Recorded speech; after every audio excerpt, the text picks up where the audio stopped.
ఈజీగా ఉంటాయి. మీరు పెద్ద అయినా కూడా తప్పులు పలకకుండా ఉంటారు.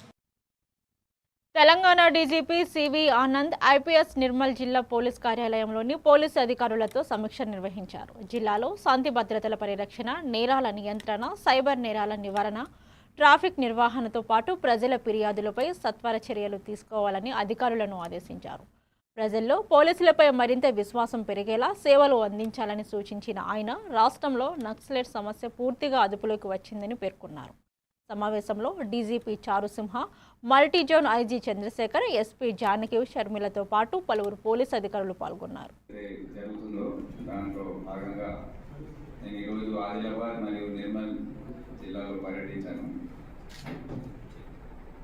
ఆదిలాబాద్ జిల్లాలో కూడా గ్రామ సభలో పాల్గొని అరైవల్ అంటే సురక్షితంగా చేరుకోండి అనే ఇక్కడ ఏఎం హెడ్స్ ఆఫ్ క్రైమ్లో కొద్దిగా వెనుకబడి ఉన్నాం, ఇక్కడ బాగా చేస్తున్నారు.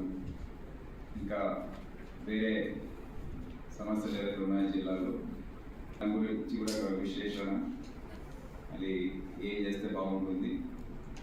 జిల్లా పోలీస్ అధికారులు చాలా గట్టిగా వ్యవహరించి రెండు కమ్యూనిటీస్ మధ్య మంచి యాక్షన్స్ ఏదైతే ఉందో ఆదిలాబాద్ జిల్లా కూడా ఒక 30 సంవత్సరాల క్రితం నేను అడిషనల్స్ వెళ్ళాలిగా పని, కానీ ఇప్పుడు ఆ సమస్య నక్సలైట్ల సమస్య పూర్తిగా పోయింది. నాయకులంతా కూడా సరెండర్ అయిపోయారు. ఆయుధాలు కూడా తీసుకొచ్చి క్యాడర్